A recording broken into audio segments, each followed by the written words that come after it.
বীর মুক্তিযোদ্ধা এবং তাদের সন্তানদের সমন্বয়ে গঠিত মুক্তিযুদ্ধের প্রজন্মের উদ্যোগে স্বাধীনতার ঘোষণা প্রসঙ্গ জিয়াউর রহমান ও আজকের বাংলাদেশ শীর্ষক আলোচনা সভা বর্তমানে উপস্থিত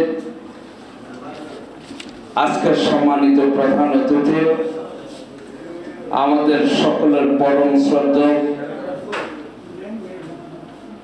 পটুয়াখালী বিজ্ঞান ও প্রযুক্তি বিষয়ক বিশ্ববিদ্যালয়ের সম্মানিত প্রফেসর রাষ্ট্রবিজ্ঞানী ডক্টর আব্দুল লতিফ মাসুম, উপস্থিত যুবদলের কেন্দ্রীয় সাবেক সহসাধারণ সম্পাদক এস এম মিজানুর রহমান, উপস্থিত সাংবাদিক নেতা আসাদুজ্জামান বাবুল, উপস্থিত আমার প্রিয় সহযোদ্ধা জাতীয়তাবাদী সাংস্কৃতিক দলের বিপ্লবী সভাপতি হুমায়ুন কবির ব্যাপারী, উপস্থিত আমাদের একসাথে পথ চলার সহযোদ্ধা, দীর্ঘ রাজনৈতিক আন্দোলন সংগ্রামে আমরা যার সাথে একই সাথে কাজ করে যাচ্ছি, আমাদের প্রিয় কালাম ফয়েজি, কবি, সাহিত্যিক, সাংবাদিক, লেখক এবং প্রজন্ম একাডেমির বিপ্লবী সভাপতি কালাম ফয়েজি, উপস্থিত আমার প্রিয় সহযোদ্ধা দৈনিক খোলা বাজার পত্রিকার সম্পাদক এবং প্রকাশক, জননেতা গণতান্ত্রিক জাগ্রত বাংলাদেশের সভাপতি জহিরুল ইসলাম কলিম, আমার প্রিয় বন্ধু রমিজউদ্দিন রুমি,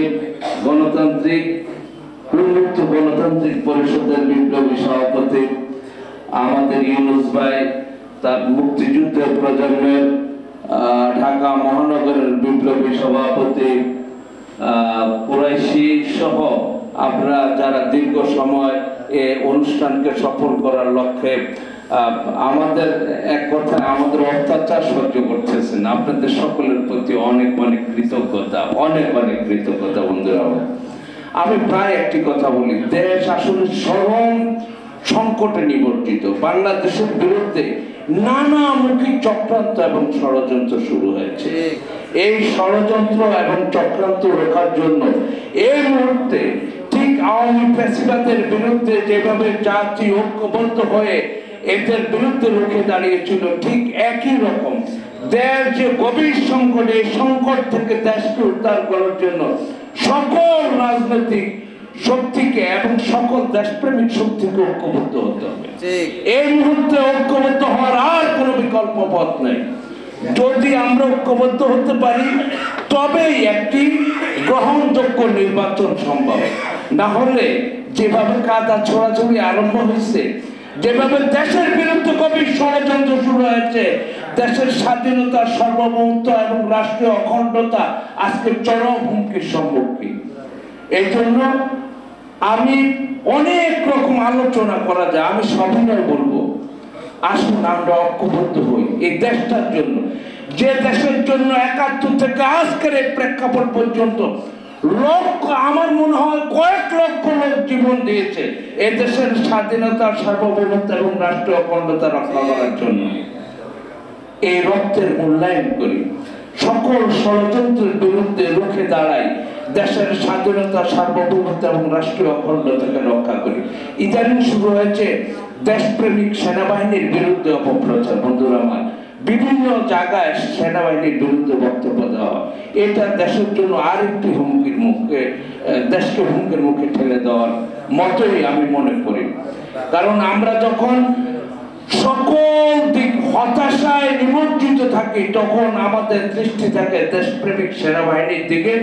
সেনাবাহিনী এ দেশের স্বাধীনতা, সার্বভৌমত্ব এবং রাষ্ট্রীয় অখণ্ডতার অতন্ত্র প্রহরী।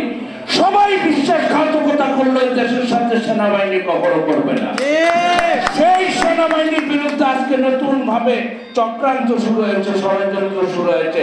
সেনাবাহিনীর বিরুদ্ধে বিভিন্ন জায়গায় বক্তব্য, বিবৃতি দেওয়া শুরু হয়েছে। আমরা তীব্র সমালোচনা করি। আমরা অবিলম্বে দেশের স্বাধীনতার স্বার্থে, রক্ষার স্বার্থে, সার্বভৌমত্ব রক্ষার স্বার্থে, এই অখণ্ডতা রক্ষার স্বার্থে এই অপপ্রচারগুলো বন্ধ হওয়ার প্রয়োজন। আমি সবিনয় বলবো সেনাবাহিনীর বিরুদ্ধে অপপ্রচার বন্ধ করুন। আসুন দেশের এই ক্রান্তিকালে জাতীয় ঐক্যের প্রতি তারেক রহমানের নেতৃত্বে আবারও আমরা ঐক্যবদ্ধ হয়ে এই সকল অপশক্তির বিরুদ্ধে রুখে দাঁড়াই, দেশের স্বাধীনতার সার্বভৌমত্ব এবং রাষ্ট্রীয় অখণ্ডতাকে রক্ষা করি। আপনারা যারা দীর্ঘক্ষণ আমার এবং আমাদের অত্যাচার সহ্য করেছেন, আপনাদের সকলের প্রতি অনেক অনেক অনেক অনেক কৃতজ্ঞতা মুক্তিযুদ্ধের প্রজন্মের পক্ষ থেকে। বন্ধুরা, আমার ধন্যবাদ আপনাদের।